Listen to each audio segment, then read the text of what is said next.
Boker Tov, everyone. It's so nice to be here with you this morning. And I'm not really big on the lecture style hall, so it's a little bit daunting, but I think I kind of got my hand slapped because I wanted to rearrange all the chairs, and they said, no, there's another group in here afterwards. So you all will have to look at the front rows back. And I apologize to you in the front row that you can't look in the eyes of your chavrusa this morning. And I think one of the reasons that I was asked to do this morning is because I had the great privilege and honor to be sponsored by our Jewish Federation here in Los Angeles for the last 3 years, along with my colleagues Stuart Vogel and Ken Chasen, as part of the Shalom Hartman Institute Rabbinic Leadership cohort number 4. And we graduated this summer in Jerusalem, and I know some of you have had that privilege as well, and Karen and Judith both have had that privilege of being part of the Shalom Hartman Institute, and some of you have been there in the summers. But it was a really unique opportunity, and I'm really grateful to our Board of Rabbis and to our Jewish Federation and the Shalom Hartman Institute for the gift of learning for the last 3 years. I do want to say that the texts that I brought to you today were shared with me at the Shalom Hartman Institute by friends of Rabbi Vogel's and mine in our cohort, Rabbi Eric Gervis from Newton, Massachusetts, and Rabbi David Cohen from Milwaukee, Wisconsin, who presented a lot of this material to us during the summer. And I chose this topic this morning because there's a lot of social justice going on here, which I'm really happy about, and things to preach about. But one of the things that I think often gets lost in High Holy Day seminars is we're so busy taking notes about what we ought to share with somebody else that there's little time for us.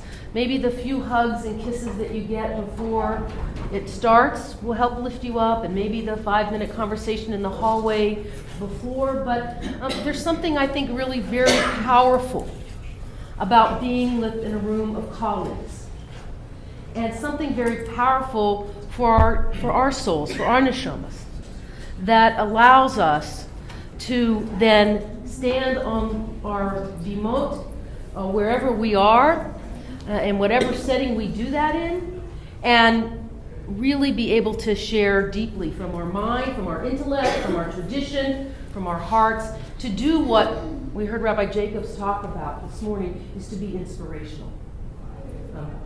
I'll share just this story. Yesterday, I actually was on a call for the Union for Reform Judaism, representing the CCAR, talking about the most mundane topics of all. Should membership of a synagogue be counted as the formula for how we figure out the dues to fund the movement? I mean, really, I'm not a numbers girl. I'm a words girl, not a numbers girl, but somehow I get put on these committees to talk about money and finance and all of those things. And I said this to the people on the committee. I said, stop counting number of members, because the number of members that we count is really what you heard Rabbi Jacobs say this morning. Doesn't really matter. You give away free members for the newlyweds you've officiated at. We're trying to grab the 20s and 30s and hook them in somehow, so we invite them in for next to nothing or nothing at all, to just be part of the community, to move the boundaries out. We talk about our baby boomers who, they have kids, have grown up, what do they need the shul for? Stop. Let's inspire them instead. Let's be inspirational. Let's carry a message that people want to come here. Why does Joel Osteen pack his church in Texas? Why does he minister on television to the world? Not because he's the greatest preacher. In fact, he's a really lousy preacher. Any of you from any of your rabbinic schools, if you would go and look at one of his sermons on any given Sunday or read one of his books, they're actually very lightweight. Not at all with the academic learning that all of you have had to go through in the training. But he's inspirational because he speaks to people's hearts, their contemporary situation, and tries to apply ancient values in a modern context. That, I think, is our job. And I think the more inspirational we can be, the more people will kind of want to knock on our doors and tune in. And now many of you in this room have written books and have shared your wisdom on a whole host of issues. And I think that's the challenge for all of us. But if we don't come here and really also attend to our neshamas, then any words you write in every sermon about, whether it's about social justice and immigration reform or gun violence or whatever your synagogue issue that you're dealing with, creating a kahila kadosha, you're standing up, as I believe, inauthentic. Because I think we have to do some caring for ourselves. So that's the background of why I chose today to share these texts with you, because I wanted us to have some time for us to talk about how are you preparing yourselves. I don't mean what books you're reading. I don't mean, how many audio tapes you're listening to, how many clever stories you clipped or stole from Eddie Feinstein.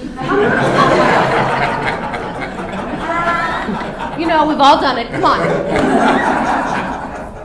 I'm talking about what are you doing to really do the work of Elul for you. And so the text that I collected stole from David Cohen and Eric Gervis to really share with you were inspirational for me as we prepare for this holidays. And so I'm doing it b'Shem Omro. And I think I'm hoping what we can do is find a few moments as we begin to just look at some text together, to talk about them, what strikes you, what doesn't strike you. And so would you just take a minute and just close your eyes for a minute and take a deep breath and forget about, the 5 voicemail messages that you have waiting for you when you go back to whatever office it is that you do, and the pending funeral, and just take a deep breath and realize that you're in a really safe place, that you're with colleagues who are here for the same purpose, for chavrusa, for friendship, for growing, for prayer, for union with the divine, and yes, creating a stronger Jewish community. That's my prayer for us, for this intention, for this moment. So join me in the bracha for study. Baruch atah Adonai, Eloheinu melech haolam, asher kidshanu b'mitzvotav v'tzivanu la'asot b'divrei Torah. Okay, here they come. You all will just take them. I have no responsibility. Let me just say, if we run out, I have no responsibility for the copying. I just provided the text. So if you need more, I can send it to you on email if we run out. So please share with somebody in case we don't have enough.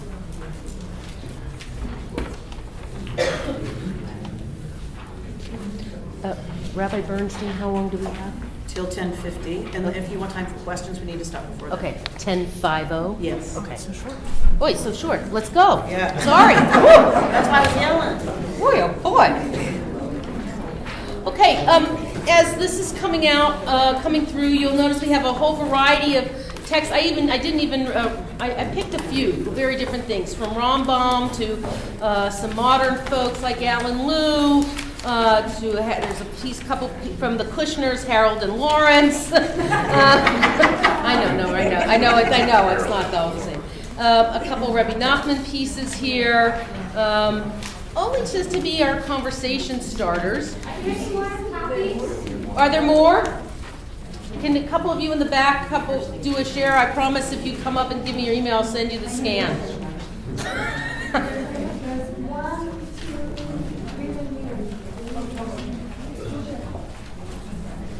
Okay, would somebody be willing to read from Hilchot Tefillah 6:2? We're just going to do this really informally. Or is everybody too shy? Rabbi Vogel, would you read it for us? Whatever moves your heart, soul. Be brave. Be brave. One pray with the congregation and group of rabbis, that's great. Yes, it is. Run prayer with the congregation, do not lengthen his prayer excessively. However, he may do so when praying alone. If, after praying, he desires to add to his prayers, he may, including even the confession of Yom Kippur. Similarly, he may add in each of the middle blessings something relevant to that blessing if he desires.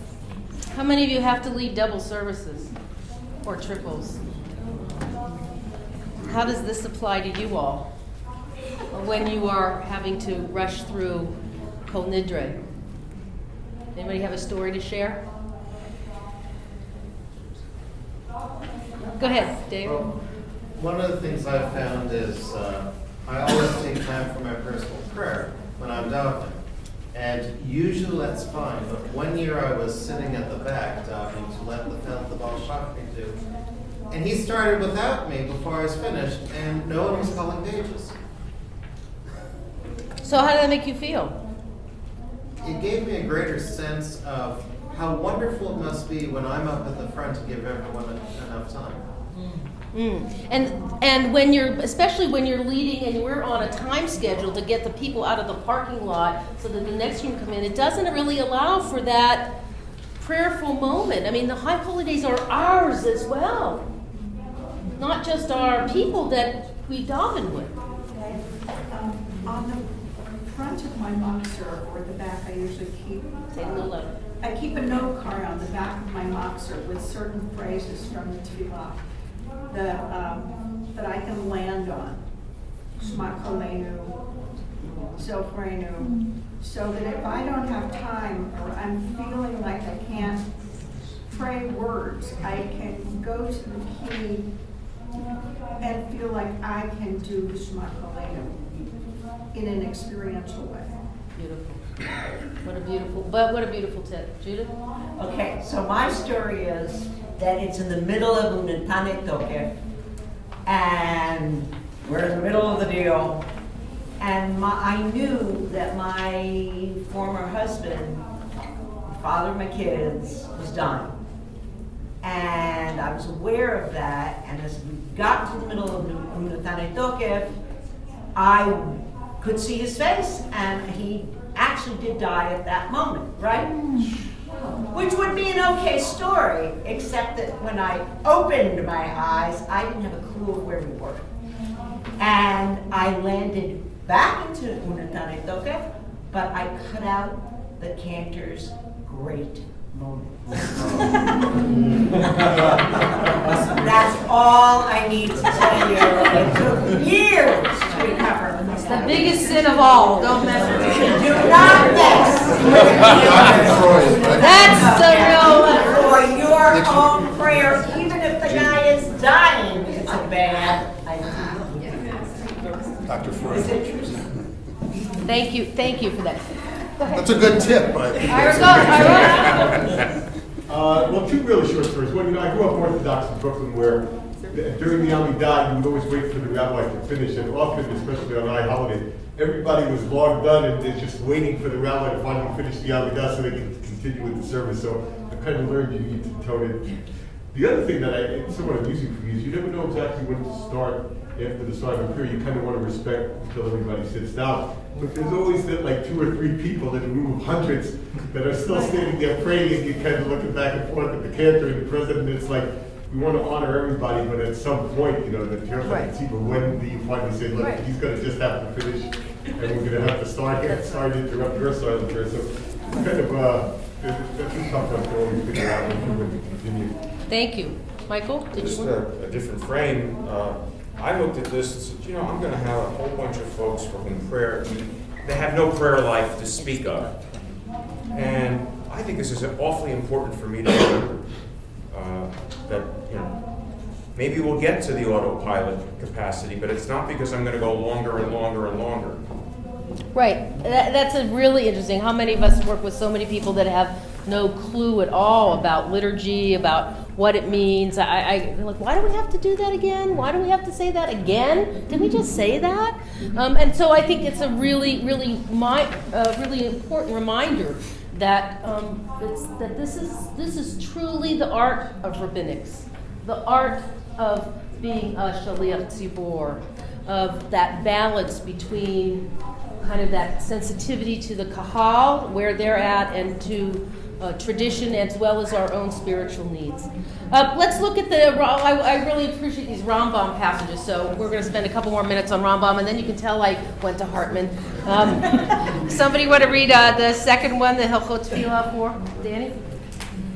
כוונת הלב, כיצד כל תפילה שאינה בכוונה אינה תפילה. ואם יתפלל בלא כוונה, חוזר ומתפלל בכוונה.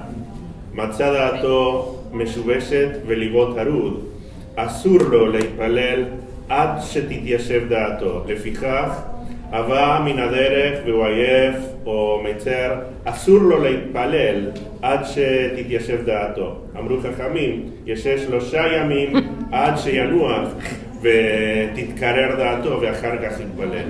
I'm not sure this means after trying to fight the 405 wherever you're going that you can move Rosh Hashanah for a few days. But I do think, just as we took time here to center, I hope you're taking some time with your community to center them as well, because they've all schlepped from, at least in our community here in Los Angeles.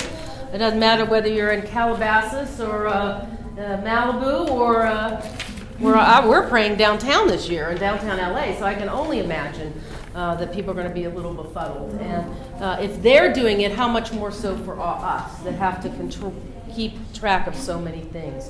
So just wanted to, I mean, the question I want to pose is, what do you do to help you make sure that your prayers and the prayers that you're leading, besides the Hineni prayer, is I want to talk just a few minutes from you about what you do to help center yourself from the journey to wherever you are leading services. Ava? Well, I think that it really calls for a moment, a meditative moment, to really go inside and within and to draw on that place, that resource of connection to the Holy One so that you can be present. But everybody else needs that too. And I think it's really important to make it a part of the prayer experience, is to take those people out, to let them all gather themselves before we move to jump into it. Beautiful. Thank you. Rick? I meet with the volunteer leaders in my office before, and I take an opportunity to pray with them and speak to them about what it means to be a prayer leader and how they should be right up there before the next person goes and in line, so we don't have to wait. But be that as it may, gives them an opportunity to center themselves as well as me about the meaning.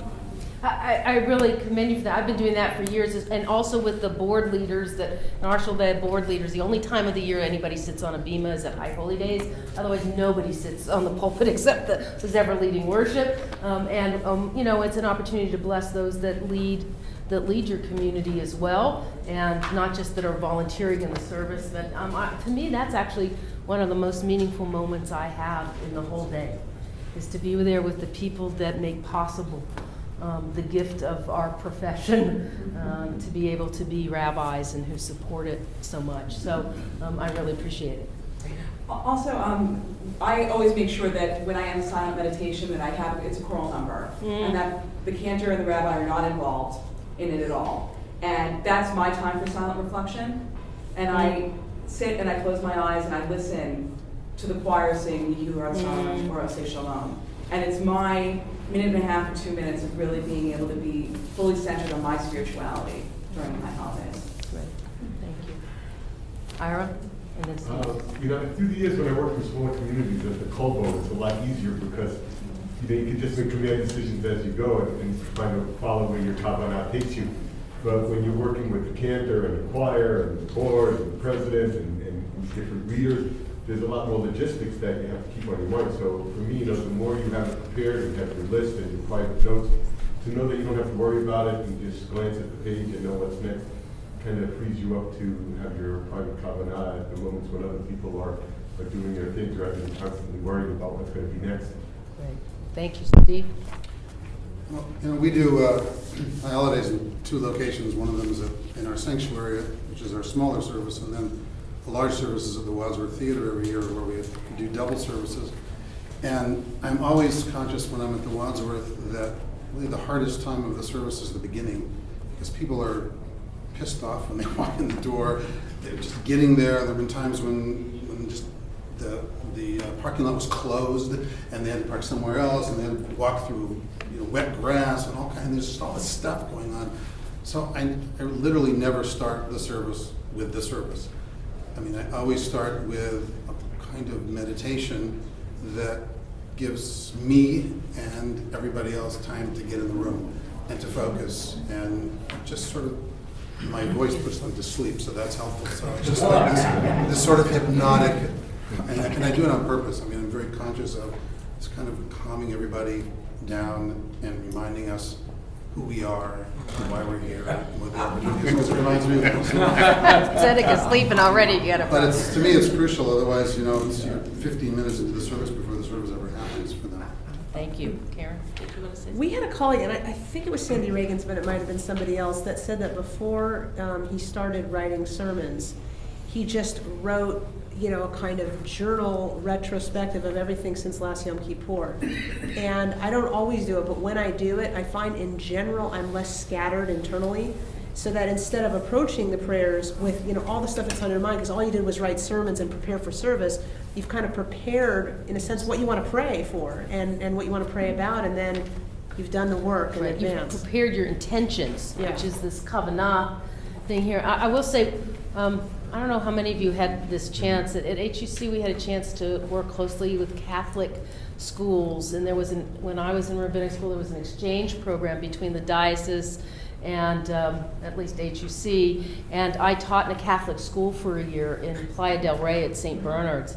And what was so interesting about that experience, every class in that Catholic school, whether it was biology, or Spanish, or religion class, started with the teacher and the students offering up their intentions for that 50 minutes or hour and a half, however long the class was.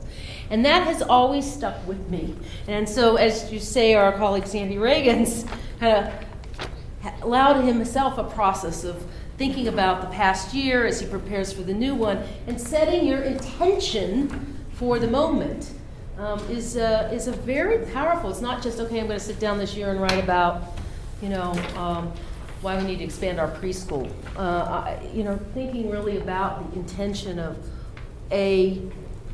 how you as a leader come into this community, the things that have happened in your personal life, which we don't get to process with our congregants and shouldn't, that affect so much. Go ahead. The prayer book to me is really just an instrument. Some types of faiths don't even use prayer books. Yes. But I think for me, what I have to do with the prayer book is to try to give it life, give the words and prayers some kind of spirit, not just the words that you're reading, but to make it alive to them. Yes. And it's not so easy because they're sitting there, like Steve said, you know, they're just reading a prayer book. So how to make the prayer speak to them and to change really the traditional, I guess, the background of it to make it contemporary. Right, and that's what I was talking about earlier. Joel Osteen, not the greatest of preacher, but he has a way to connect it to people's contemporary lives. With that, Danny, I'll let you talk in a minute. I want to go to the next page and talk about this piece from Alan Liu of Blessed Memory, because I think it speaks to exactly, Arthur, what you were talking about in terms of this. Would someone read this little story for us, this little midrash? Someone approached me recently with an interesting problem.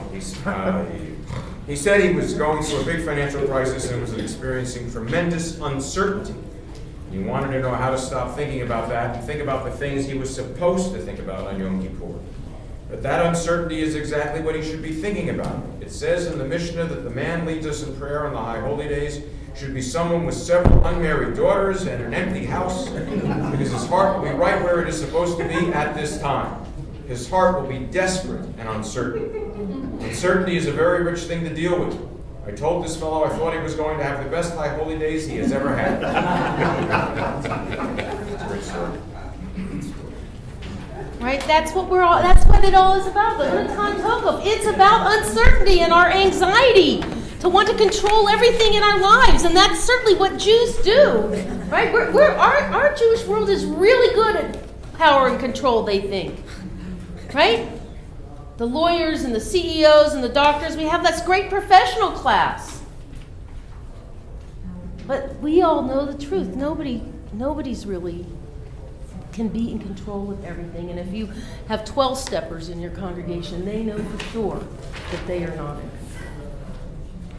And that uncertainty that hangs is that pause in the holidays. It should be it's as powerful for us, because you never know when that board member is going to go off on you, right? And what hangs in the balance. So I think these are things we have to begin to not only encourage in ourselves, but once we do that, we can encourage in our community and in the people we talk to and the people we speak to. And that is part of, I believe, this inspirational training, that we need to rethink how we inspire people to think about their Judaism and their spirituality. Go ahead, Suzanne. It makes me think of, I think of Rabbi Nachman said that in order to pray, you have to have a broken heart. Yes. And, really not feel so contained and controlled and, that you really have to open yourself up. But how many people don't feel that they can do that in the space that you create during the holidays? I mean, their friends are there, nobody, there's a lot of social pressures we all know that go on in that. They might not have seen each other since last High Holy Days, some of them. So we haven't seen most of them. We too, that's true. But I think that's part of, especially when you're in the larger corporate congregations, that's really the case. I think that really happens. Zach? Hi, I'm Zach from Temple of Kiva, Culver City. I put a tongue-in-cheek post on Facebook yesterday about how difficult it is to prepare for the high holidays knowing that the next Apple iPhone is coming out. And I talked about the irony of knowing that I need to tell my congregation to be happy with what they have, and at the same time, I'm yearning for something I don't have yet. The number of responses I got saying, wow, Zach, that's great that you're, from congregants. The amount of responses I got saying, wow, we're so glad to know that you also wrestle, was kind of overwhelming. And just that admission that when I come to the High Holy Days, I'm not going to be necessarily this calm, put together person who's going to be the guru of spirituality. No, I'm one of everyone else who wrestles with these same things. And I think it's okay to not always be a rock for people, but rather to also be a struggler with people. And that's what this is the dream is about. Thank you. And so it's not easy to be that vulnerable in front of your community. I think it takes a lot of courage to do that. And one can only sometimes be lucky enough to do that. Sometimes the length that you're with the community allows you more of an opportunity to be that way. But I still think it's often very, very hard to be vulnerable as a stroke. Maybe not over the iPhone, but of the other issues that we all face as we age and grow older in our communities and for ourselves. That I think it's a good balancing act. Karen, did you want to add something in? No, but I was just responding to aging. Yeah, okay. Ariel, go ahead. What you're saying, Denise, reminds me of how many people will say that what they remember from their childhood was the rabbi wearing flip-flops on Yom Kippur, or sneakers, right? There was that realness about, flip-flops, right? Not the leather shoes. What about that mitzvah that we're not even washing our face that morning, right? If we're not a bride and we're not the king, we're not wearing makeup, right? We are in that vulnerable state. And I wonder if there are things that we can do on Rosh Hashanah or in our email blasts, that are now, that make the Aseret Yemei Tshuva actual days where there can be communication. Make us all as a community ready to show up without makeup. Like, what if Yom Kippur, Yom Kippurim is actually the day that we would show up without our masks? Right. What would that mean? And if it's not about not wearing the makeup, because even the rabbis, Chazal had Rahmanas on the new bride. What one mask would we let down? Great. Maybe it just means we're not going to rush to wash the cars so that it's shiny. We're going to let that go. Okay. I got it. Okay. Rabbi Bernstein's telling me I have 5 minutes. So I'm going to leave some of this for you. I know. Can you even believe it? No, it's been very inspiring to me. I guess I want to go. I mean, there's a piece here. I guess we'll go to the back because I think I really want to look at this Art Green translation, page 19 of a teaching from Nachman and Bratslav. There's some other pieces in there that I think are really powerful and important to take a look at, but maybe it'll spark something for all of you. Would somebody like to give voice to Nachman? Anybody brave enough? You have to Thank judge you. every person generously. Even if you have reason to think that person is completely wicked. It's your job to look hard and seek out some bit of goodness, some place in that person where he is not evil. When you find that bit of goodness and judge the person that way, you may really raise her up to goodness. Treating people this way allows them to be restored, to come to Teshuvah.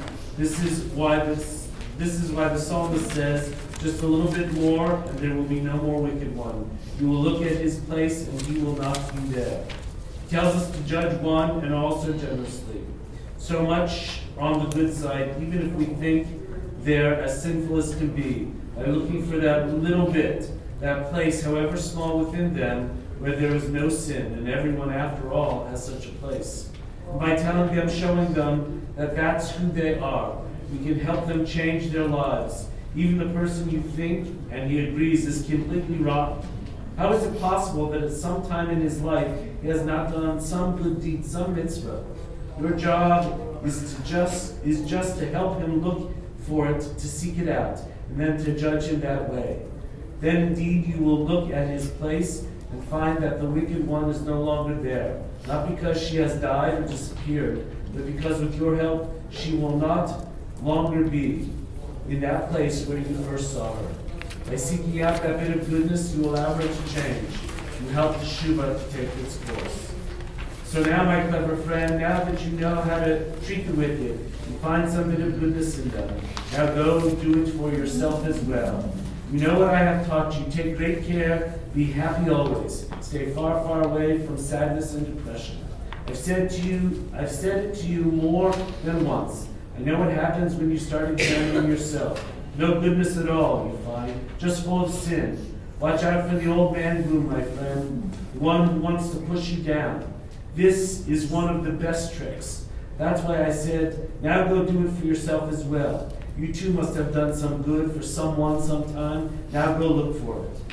But you find it and discover that it too is full of holes. You know yourself too well to be fooled. Even the good things I did, you say, were all for the wrong reasons. Impure motives, lousy deeds. And keep digging, I tell you, keep digging. Because somewhere inside that now tarnished looking mitzvah, somewhere within it there was indeed a bit of goodness. That's all you need to find, just the smallest bit, a dot of goodness. That should be enough to give you back your life, to bring you back to joy. By seeking out that little bit, even in yourself, and judging yourself that way. You show yourself that is who you are. You can change your whole life this way. And bring yourself to Teshuvah. It's the first little dot of goodness. That's the hardest one to find, or the hardest to admit you find. The next ones will come a little easier, each one following another. And you know what? These little dots of goodness in yourself, after a while you will find that you can sing them, join them to one another. They become your nigun, your wordless melody. You fashion that nigun by rescuing your own good spirit from all that darkness and depression. The nigun bring you back to life, and then you can start to pray. Before we can help our folks transform their lives, we have to think about what it's going to take for us to transform our own lives. And every year when I get to this point, I spend a little bit of Elul really, really genuinely meditating and reflecting on that, because I know I will never get up in front of a group of very smart and intellectual and powerful people if I'm not prepared. And to find that point in myself, just like Nachman said, we have to find the point inside so that we can help them seek out the many points in themselves. And I hope that you all are a really powerful group of people, and I don't mean power in the sense of political change. Each one of you in here have served in so many different ways, and you're a really inspiring group of people. And I really have faith in the Jewish people because of the kind of work that each of you do. And if there's nothing else you leave with at the Board of Rabbis sermon seminar this year, I hope it's a little strength for the next weeks and the next year to find that point inside of each of you that continues to give life to the Jewish people in your every corner that you do it, because we're very blessed in Southern California. We have a pretty phenomenal group of people, and each of you are part of that. So thank you for the privilege of sharing words of Torah.